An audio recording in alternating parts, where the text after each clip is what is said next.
This is The Allusionist, in which I, Helen Zaltzman, use DNA technology to bring to life some long-extinct language and let it roam in a big safari-esque park on an island off Costa Rica, and invite some experts, including paleontologist Dr. Alan Grant and paleobotanist Dr. Ellie Sattler, to take a look at it and confirm to the park's investors that everything is fine and it is definitely not dangerous.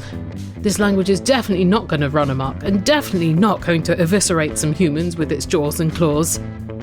Replace language with dinosaurs and me with a rich business dude named John Hammond, and you've got the information you need about Jurassic Park, specifically the 1993 movie adaptation of Michael Crichton's 1990 novel, to comprehend today's four-letter word episode, which is about the word dino, and features a beloved Allusionist returning. Before we begin, I made a piece called Souvenirs with house band Martin Austwick, and it is being broadcast on BBC Radio 4 on Tuesday 22nd of July at 4 p.m. UK time, with a rerun at midnight on Saturday night or Sunday morning. And Souvenirs will be available on the BBC website and BBC Sounds for online listening as well. Not sure how long for, but definitely for a bit. I would love for you to listen to it. It is the story of a friendship that imploded over the Dove's typeface, and it's maybe the best, most poignant and funny thing I've managed to write. Plus, Martin composed some absolutely beautiful music for it, and there's a running Spice Girls theme. If you enjoy it, you could send feedback to the BBC. Here's a template. Dear BBC, while I was chopping cauliflower the other day, I was pleasantly surprised by that thing Souvenirs you put on. Was it a documentary? An essay? A tone poem but funny? A comedy sketch but sad? A musical with a very small cast? Anyway, whatever it was, it sent me into some kind of reverie, and when a rousing ad for Gardener's Question Time summoned me back from my emotional cocoon, my tears had perfectly seasoned the cauliflower. Cheers for that. Yours, etc. Just a suggestion. Also, if you'd like to listen to Souvenirs in the company of me and Martin and your fellow Allusionauts, there's a live listening party on the 22nd of July at 4 p.m. UK time in the Allusiverse Discord, which you can join via theallusionist.org/donate. And by doing so, you get a bunch of other perks and you keep this show going as well. Meanwhile, this episode contains a small handful of Category A and Category B swears, and more than 0 mentions of vagina dentata. On with the show.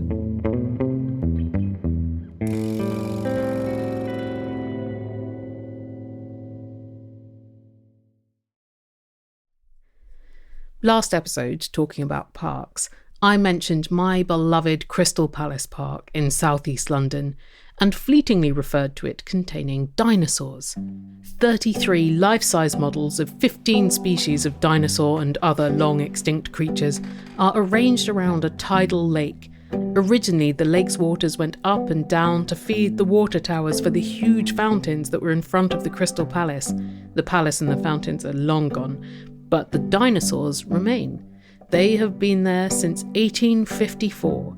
They were, in fact, the world's first sculptures of dinosaurs, appearing 5 years before the publication of Charles Darwin's On the Origin of Species. So at the time, it was quite a controversial idea to publicly endorse dinosaurs, or to display such a big suggestion that ancient creatures had lived before humans. The 350 million years of evolution that these dinosaurs depict didn't fit in with the Bible, and the Victorians struggled to reconcile that with their enthusiasm for the developing scientific knowledge and their love of wacky stuff. And paleontology was hot wacky stuff in the 1850s. It was also a time when a lot of new paleontological discoveries were being made, so even within just a few years, a lot of the Crystal Palace dinosaurs were ridiculed for their inaccuracies. Although I do think it was smart of the sculptor Benjamin Waterhouse Hawkins to hedge what one particular dinosaur's body would have looked like by just making it a head peeking out of the lake. Also, the Megalosaurus is often derided. Duh, it's not quadrupedal, it would have been bipedal. But it's hard to know that when all you have to go on is a few ribs and a femur, and you have to turn that into a spectacular lifelike beast. Megalosaurus, by the way, was the first dinosaur to receive an official name, coined in 1824 by William Buckland, and it means big lizard. The trailblazing paleontologist and anatomist Richard Owen, who advised Hawkins on the dinosaur sculptures, took that saurus element and ran with it. He is the one who, in 1841, coined the word dinosaur. Oh, hi. I'm Hannah McGregor. I'm a podcaster and a writer and a associate professor of publishing at Simon Fraser University. And you're the author of, amongst other books, Clever Girl, Jurassic Park, because it's my favorite movie and I think dinosaurs are rad. They are rad, aren't they? They really are. It was one of the reasons why I was sad when I learnt the etymology of the word dinosaur. From ancient Greek saurus, meaning lizard or reptile, and deinos, meaning terrible. Why would Richard Owen saddle a dinosaur with that? He'd never even met one. Okay, but let's talk about the sense of terrible. Is it terrible like how we would review a movie, or is it terrible like inspiring terror?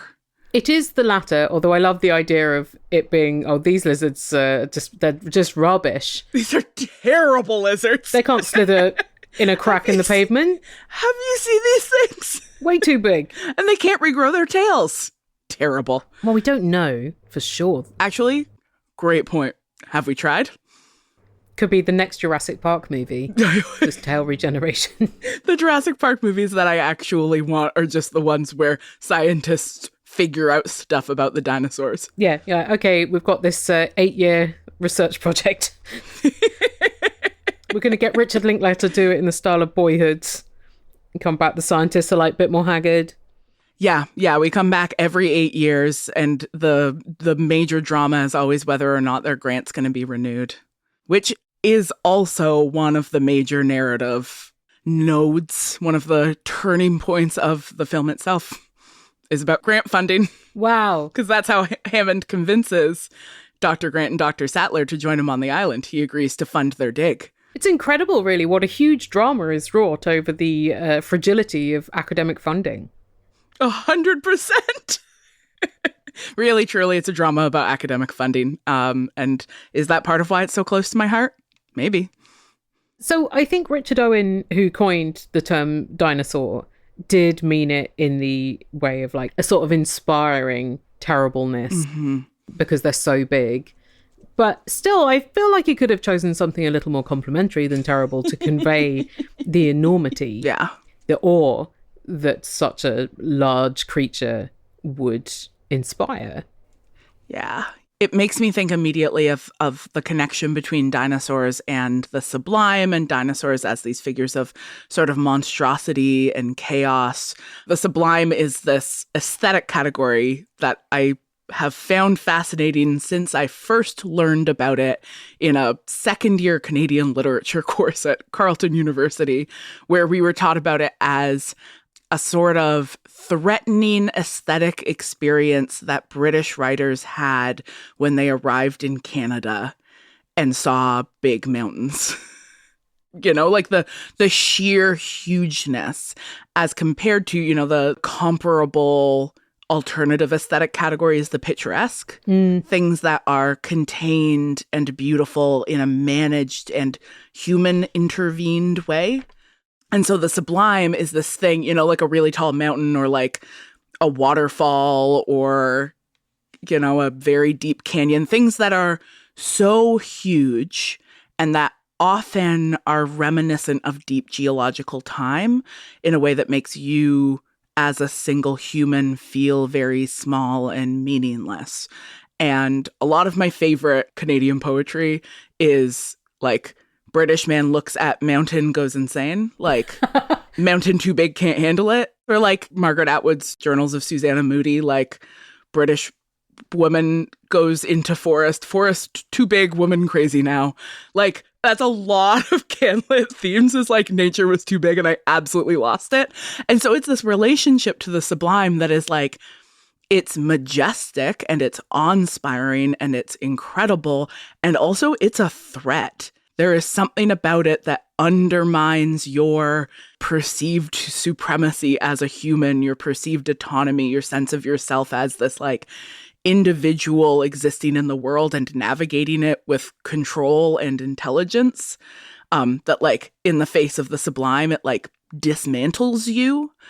And dinosaurs for me are like deeply sublime, right? They both evoke geological time, but they also just exist at these scales that are so sort of out of keeping with the scales of other fauna that we are sort of mostly encountering in the present day. Blue whales accepted. My hat tip to the blue whale. A newborn blue whale is bigger than a T-Rex, and a fully grown blue whale's tongue weighs more than an elephant or a small T-Rex. Not that a T-Rex isn't impressive. I think terrible's actually perfect, because it's like, this is amazing, and also, oh my God, like, this dismantles me in some way. Given that dinosaurs were not at the point of these people discovering all the fossils in the 19th century, a threat to them being long dead, I just wonder if they could have made it a bit less about themselves, a bit like, oh, if this creature was up and running, then I would be eviscerated. Yeah. I wouldn't be the sir in charge. Yeah, this thing would totally eat me.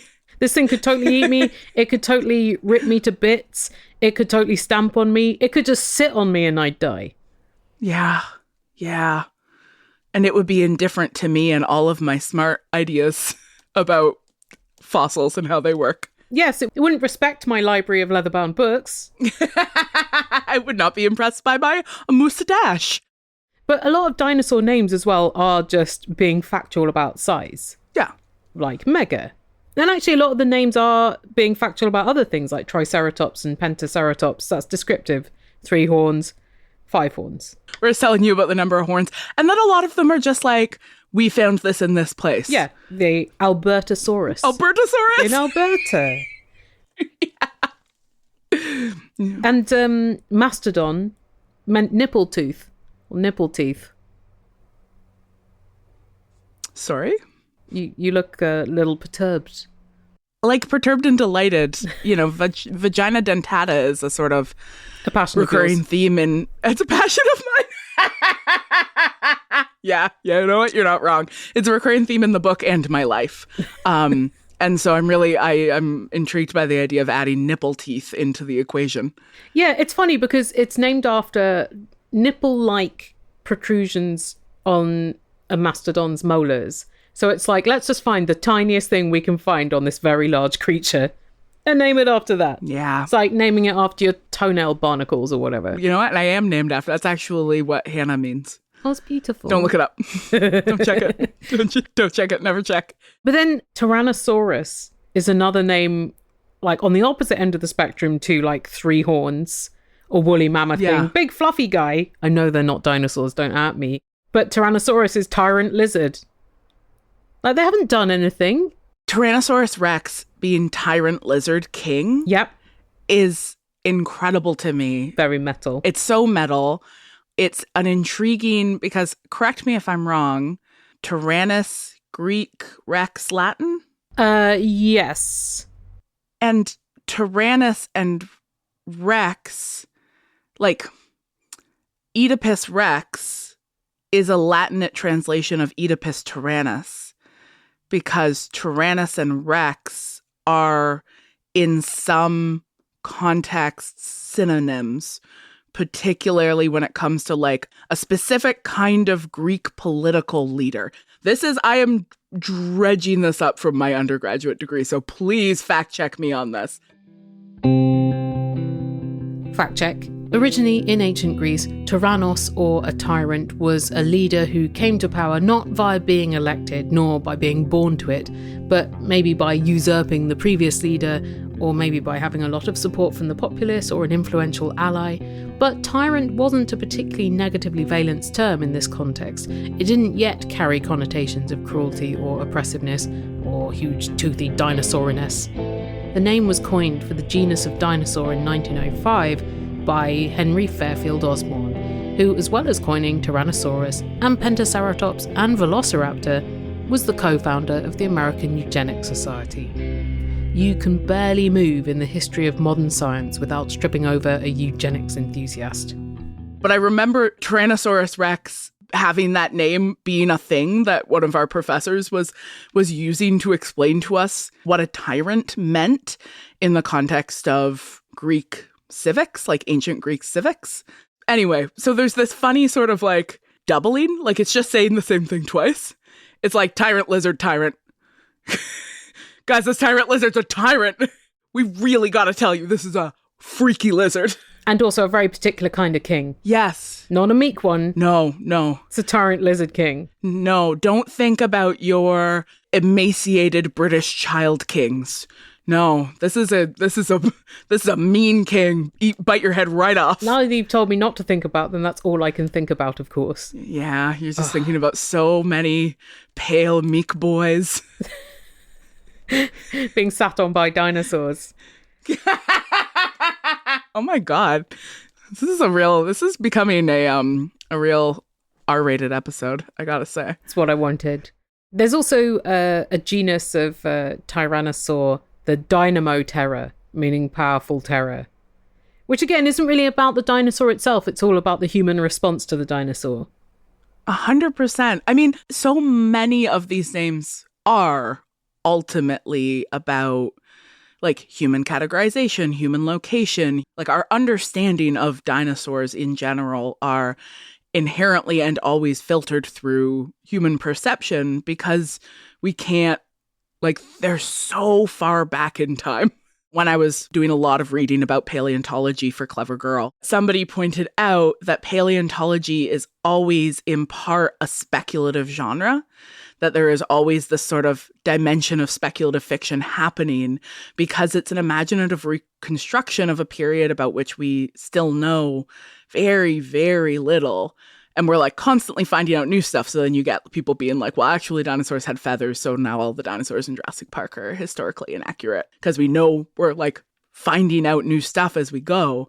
But it's always a sort of representation of a deep past, profoundly filtered through human concerns, the scientific prejudices of the moment, the sort of political interests of the moment, right? Like even down to things like Albertosaurus. What's Alberta named for? How did Alberta get the name Alberta? Alberta is named after Queen Victoria's sixth child, Princess Louise Caroline Alberta, whose husband was Governor-General of Canada from 1878 to 1883. Lake Louise in Alberta is also named after her, as is Louisville in Quebec, but when the District of Alberta was created in 1882, she had her third name put on it in tribute to her late father, Prince Albert. Oh, and Albertosaurus was another coinage by Henry Fairfield Osborn. How does Albertosaurus then freeze in time a particular relationship between a geographical location that existed long, millions, tens of millions of years before humans, and then this like particular colonial moment in which that place now has these colonial names? The fact that dinosaurs are always a representation based on our ideas about them, anything we're seeing about dinosaurs, their names, for example, are ultimately more about us than they are about the dinosaurs themselves. Yeah, I think scientists, if they're not already, ought to be humble about how wrong the future could prove their current selves to be. And not get too cocky that they've reached the end of the line of knowledge.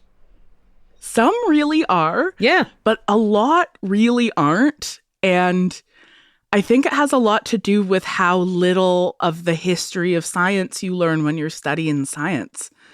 You know what I mean? Like you learn what is understood to be the truth right now, but I think you spend less time learning all the wrong shit that people used to think and why they thought that. That makes sense because when I was at school, I studied the history of medicine, which is a great document to how many ideas were the dominant idea for like 1,000 years and then not looking so good. No, you're like, oh, and then the humors? Yeah, we thought that for a long time.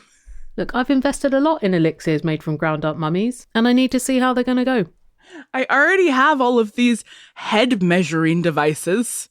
What am I supposed to do? Stop measuring heads? You could measure potatoes or large onions. That'd be nice. Okay, but I can't use that to do people sorting.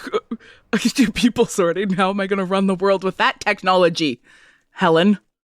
Maybe the dinosaur name, being laced with fear and awe, helps to jazz up some of the reality of paleontological work. One of my favorite things about paleontology as a field is that I think we tend to picture it as still in terms of the sort of heroic era of fossil discovery that is like the 19th century paleontological moment, but that a lot of paleontology is happening in museum basements as people just sort through the shit ton of bones that have been found, but that still haven't been like identified or pieced together in a way that makes sense. So people will like discover a new species of dinosaur, but it was like all of it was in a basement somewhere. They just hadn't figured out how it fit together. Like, I love that. Yeah. Or like in Victorian era where they're like, well, this guy found a nose. Yeah. But he didn't put it together with this other guy's knee bone. Yeah. Until a later generation came in and did it. The constant Brontosaurus drama, right? Yeah. Brontosaurus, real or not? If I knew, I wouldn't tell. Yeah, you are famously withholding about your Brontosaurus secrets. Brontosaurus really does have drama. It arose from the Bone Wars, the conflict between paleontologists Edward Drinker Cope and Othniel Charles Marsh, major figures in the then emerging field of paleontology. They started out as friends when they met in 1863 and exchanged ideas and fossils and even named species after each other. But sometime around 1868, things turned very sour. Could have been because when Marsh went to visit Cope digging for fossils at a quarry in New Jersey, behind his back he paid the owners to send new finds to him, not Cope. Or could have been because Marsh took the piss when Cope published a description of a newly unearthed species of plesiosaur, Elasmosaurus platyurus, having a pretty short tail but a very long wiggly neck, because he'd put the head on the wrong end. Anyway, it was on. For the rest of their lives they competed with each other. They deployed bribes and spies. They sabotaged each other's funding and reputations. They named fossils as disses to each other. They blocked each other from digging in fossil-rich lands. They damaged and possibly even destroyed fossils in their urgency to out-paleontologue the other. Dig faster, find the biggest fossil, find more fossils, find the most fossils. Oh, but then who got the most publications? But those publications were sometimes not very good, rushed out to trounce the other. They alienated their peers. They plundered indigenous American lands and desecrated their graves. They brought shame upon the field of paleontology with their bitter and petty behaviour. The newspapers and even the US government became embroiled in their feud. By the time Cope and Marsh died in the late 1890s, their rivalry had left them both financially destitute and their reputations irrevocably besmirched. But because of their race to triumph over the other, the number of known dinosaurs massively increased. Before, only 9 species in North America had been identified, but by the end of their lives, Cope had identified another 56 and Marsh 80. Even though to achieve that, they worked so fast and so indiscriminately, they were actually doing paleontology badly, not carefully documenting the fossils and where they were found and in what position relative to each other, but bundling them into trains and rushing to slap a name on a species just in case they were the first to identify it, because first to name a dinosaur is the one whose name sticks, a technique paleontologist Robert Bakker calls taxonomic carpet bombing. And it was Marsh who actually named Brontosaurus in 1879. But 2 years earlier, he had also named the Apatosaurus. In 1903, 4 years after Marsh's death, the paleontologist Elmer Riggs published his theory that Brontosaurus and Apatosaurus were not different enough to be 2 separate kinds of dinosaur. And as Apatosaurus was the earlier name to be coined, that was the official name of the species. And then Brontosaurus was not a paleontologically valid term for the next century and more. Why is it such a well-known one then? Henry Fairfield Osborn, yes, him again, in his capacity as president of the American Museum of Natural History, when the Apatosaurus skeleton was being put on display there, he decided to label it Brontosaurus. And because it was such a popular attraction at the museum, the name Brontosaurus stuck in the public imagination. It's the dude-chilling park of dinosaur names. Anyway, for the last 10 or so years, some paleontologists have been saying that Brontosaurus and Apatosaurus are distinct dinosaurs after all, so the Brontosaurus drama still does not rest. I do think Brontosaurus has the win over Apatosaurus in etymology.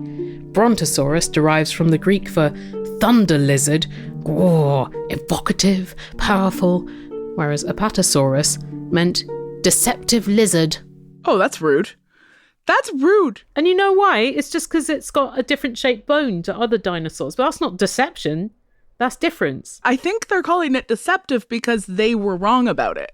Well, that's on them. And they're like, okay, here's the dinosaur that fucking lied to us about its bones. And it's like, listen, dude, that's a lot of blaming something that's been dead for a long time. Fibbing from beyond the grave. Classic dinosaurs. What was the deal with velociraptor as a term in Jurassic Park? Oh, yeah. So, the dinosaurs that are referred to as velociraptors throughout Jurassic Park are not velociraptors. They are a dinosaur called Deinonychus. Deinonychus, again from the Greek deinos, meaning terrible, and onyx, meaning claw. So Deinonychus meant terrible claw. Velociraptor was another dino name coined by Henry Fairfield Osborn in 1924 from the Latin velox, meaning fast, and raptor, meaning robber. What did the velociraptor do to you, Henry? Steal your wallet? The first known discovery of velociraptor fossils was in 1923 in Mongolia, and velociraptors lived in Central Asia around 75 million years ago, whereas Deinonychus was living in what is now North America some 110 million years ago. Its fossils were first found in 1931, and it was named in 1969. And the discovery of Deinonychus was one of the major paleontological discoveries that then birthed the dinosaur renaissance of the late 20th century. Paleontology came back in a big way, and we got like so many dinosaur movies for a while. And it was because Deinonychus was fast and smart and hunted in packs, and so had these characteristics that sort of recast dinosaurs in the popular imagination away from the sort of big, slow thunder lizard, boom, boom, boom, boom, into something like sleek and modern, a sleek, modern, sexy dinosaur for the new age. Velociraptors were much smaller. They were sort of turkey-sized. They were found in Asia. Like, they were just a different dinosaur. But I believe it was Michael Crichton himself who was like, Deinonychus does not hit as a name, so I'm going to call them velociraptors instead because that does hit as a name and this is fiction, so who actually cares? But it kind of makes sense within the story as well that they would rebrand the dinosaur to have a catchier name because capitalism, they're operating a capitalist park. Absolutely. A corner of the nerdy internet really likes to imagine how Dr. Alan Grant would have actually responded to the shit being said to him at Jurassic Park when he's like, what species is this? And they're like, it's a velociraptor. And then it's like, that's not a species. That's a genus, actually. So could we get more specific here? Like, what kind of terrible scientists are you hiring, Hammond? But yeah, the thing that I have to swallow my skepticism around the most is how many things Dr. Alan Grant is wrong about. Because I buy the people at Jurassic Park just renaming dinosaurs willy-nilly and fudging the details because they don't actually care. They're just trying to make a cool park that will make them rich. But like, Dr. Grant's a dinosaur nerd. There's no way he's going along with any of this. But, you know, we must suspend our disbelief for the sake of narrative. He might be jet-lagged. He had a really scary experience in a helicopter right before arriving. So he's not in the same game. And also, a lot of us would behave differently in the presence of a generous benefactor. We'd be like, yeah, whatever you say for that grant, whatever you say. Yeah, which is what Hammond was counting on. And he's very upset with Dr. Grant for expressing skepticism. Well, there you go. That's why he's appearing to swallow a lot of things. financial security. No world. Okay. No world in which a professional dinosaur nerd would say whatever about accurately naming dinosaurs. That's their favorite shit. We all knew a kid in grade school who just liked memorizing dinosaur names. Some of us are still that kid. Not me, but I know some of the people listening are that kid. And to everybody listening who's one of those kids, I salute you, because dinosaur names are cool.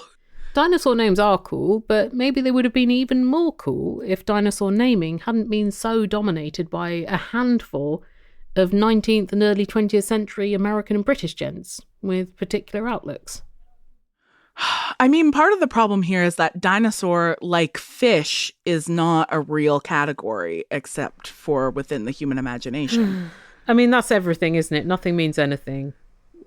Let's just all go back to bed and stay there forever. Some things mean more than other things do, though, you know?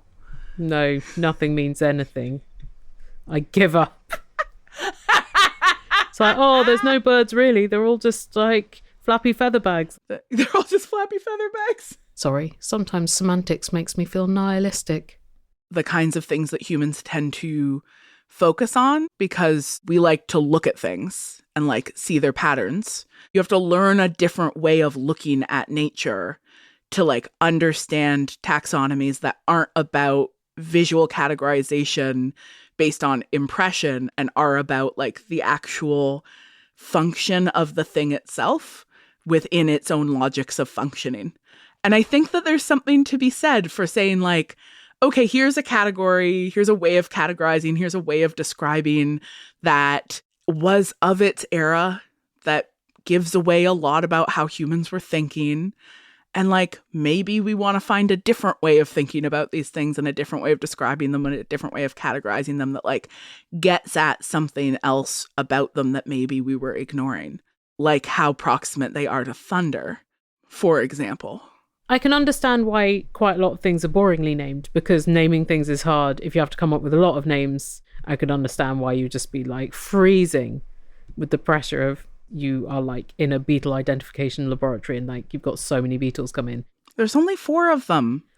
But dinosaurs, there's not so many that your whole imagination is extinguished. Oh my God, there's so many. Are you kidding? Well, not usually like coming into like one desk at once. Yeah, I mean, it's one of the tricky things, right? Because they were discovered via fossils. Like, you literally don't know how many there are. You just have all of these bones. So it's not like, here's a beetle, here's a beetle, here's a beetle. It's like, here's a jumble of bones, because this was like a huge number of dinosaurs who all got caught in a peat bog or something and all died at the same time. So like, we have to figure out whose bone is whose.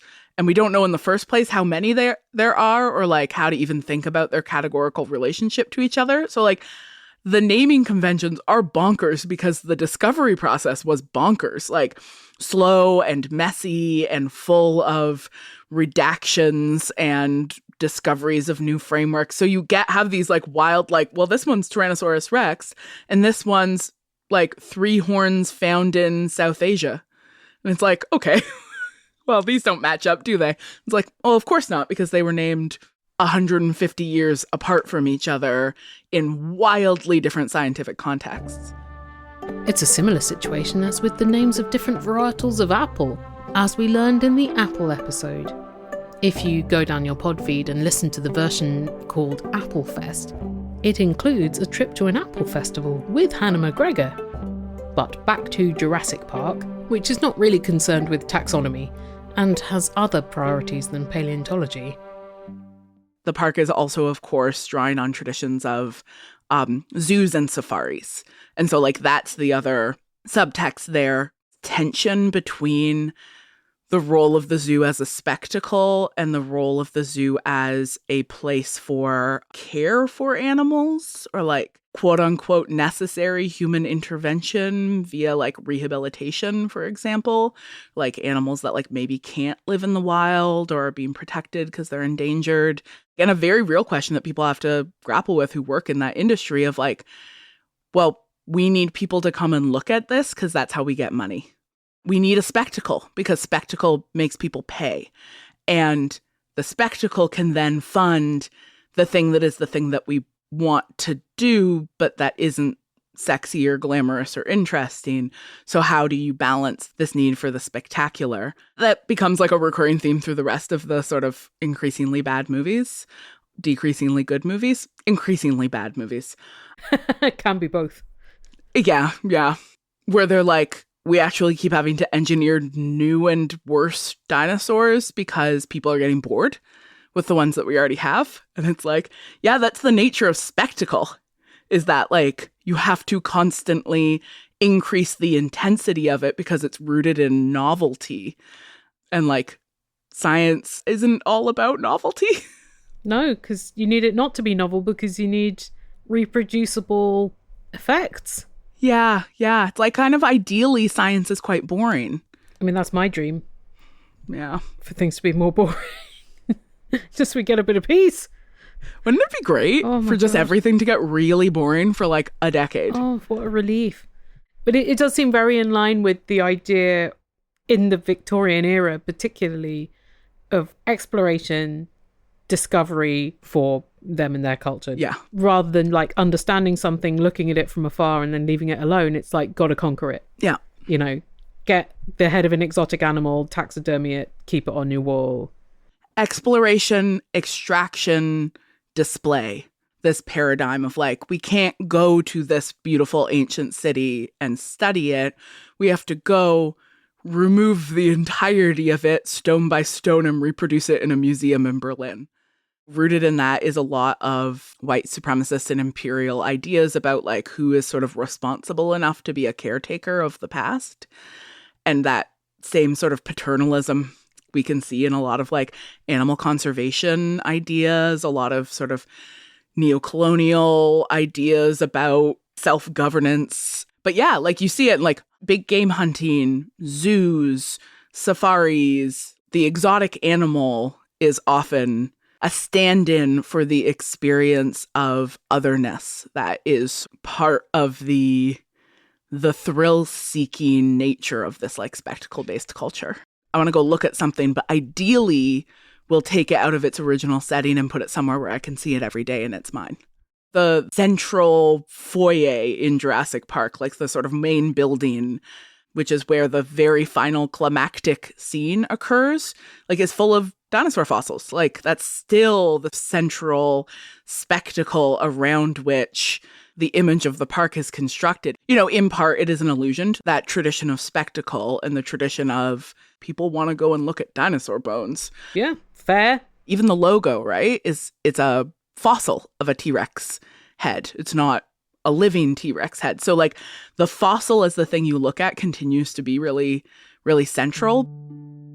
To be fair, the logo in the film is a version of the original cover of Michael Crichton's novel, which depicts a silhouetted T-Rex skeleton. Chip Kidd, who designed the book's cover, explained, "Since we were kids, we had all enjoyed artists' conceptions of what these animals might have looked like, but they inevitably came off as fake, because so much had to be built from the imagination. I decided to start with what was real, what we knew actually existed."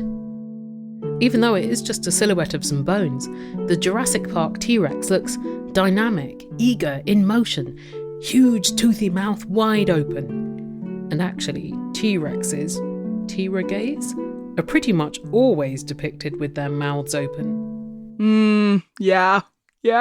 One of the most fascinating things about the T-Rex, I think, within the human imaginary is the size of the enormous mouth, right? It's got this huge maw. It's got a gob on it for sure. It's got a gob on it that it's gaping at such a powerful jaw, right? Like that's a thing that we can measure based on bones. So it's like a thing people know, like how hard this jaw is, how forcefully it would close. We can see how big the teeth are. Like the size of that mouth really holds in the fossil record. And that comes through in like the way that it is displayed all the time, but is also historically inaccurate.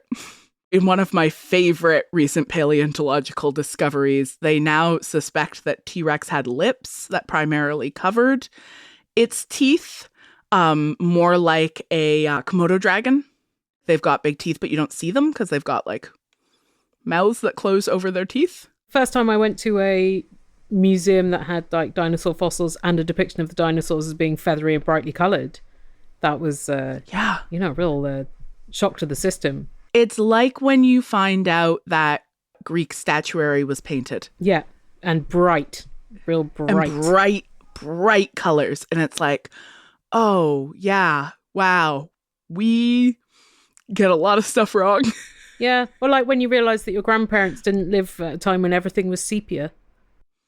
I will never believe it. If there was a color before 1950, I will not hear of it. I think a lot of people could watch Jurassic Park and come away with just this idea of like, oh, isn't it scary when angry dinosaurs are coming to get you, and not have the more subtle and sophisticated reading of a rich guy did this, didn't really think it through, and the dinosaurs are just being dino. Yeah. Like, they didn't really do anything wrong. Yeah. They didn't ask to be born. They really didn't. And kept captive. That reading is really there and available in the first movie. The dinosaurs themselves are not monstrous. They are animals, and they are doing what animals will do. Part of the monstrosity of the dinosaurs in Jurassic Park is rooted in their femininity. The fact that they were engineered to all be female because that was supposed to make them more controllable, but instead it ultimately makes them more monstrous and more violent, which, correct. In a situation like this, the true monstrosity lays in the hands of the humans.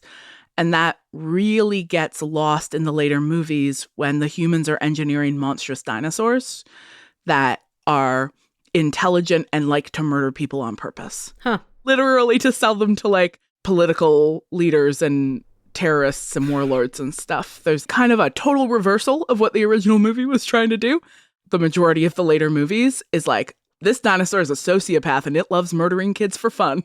Well, you can't let the humans be the baddies. Yeah, that would be uncomfortable. Well, I think a lot of people are not willing to feel uncomfortable. Yeah. And the avoidance of uncomfortableness is often a very damaging pursuit. Or they want to feel uncomfortable in extremely contained and managed spaces. So you want to go and have an experience of the sublime by looking at a terrible lizard and then leave, knowing that that experience is contained and managed and labeled and parsed for you. And you can have sort of a glimpse of, the deep history of geological time and the fact that you've only been here for like a fraction of a second in the history of the Earth. But then you get to walk out and put that aside, and that's contained somewhere through an institution, through names and labels and systems of knowledge, and you don't have to like bring it with you. Hannah McGregor is a professor, podcaster, and author. Her book about Jurassic Park is called Clever Girl Jurassic Park, and it's part of the Pop Classics series from ECW Press, which are very enjoyable books. I also recommend the one by pod friend Andrea Warner, The Time of My Life, which is about dirty dancing, and really enhances the film as a radical one about abortion. You should also listen to Hannah's podcast Material Girls if you are not already a devotee. If you sign up to their Patreon, you will at some point get to hear me feature in a live recording about the word daddy. And Hannah has appeared on this show before in 3 episodes: Sentiment, Bonus 2022, and Applefest. I'll link to all of that and more dino information at theallusionist.org/dino.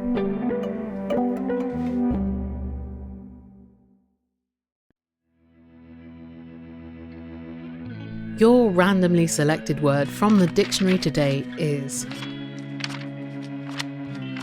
athanor, noun, historical, a type of furnace used by alchemists. Try using athanor in an email today. This episode was produced by me, Helen Zaltzman, on the unceded ancestral and traditional territory of the Musqueam, Squamish and Tsleil-Waututh nations.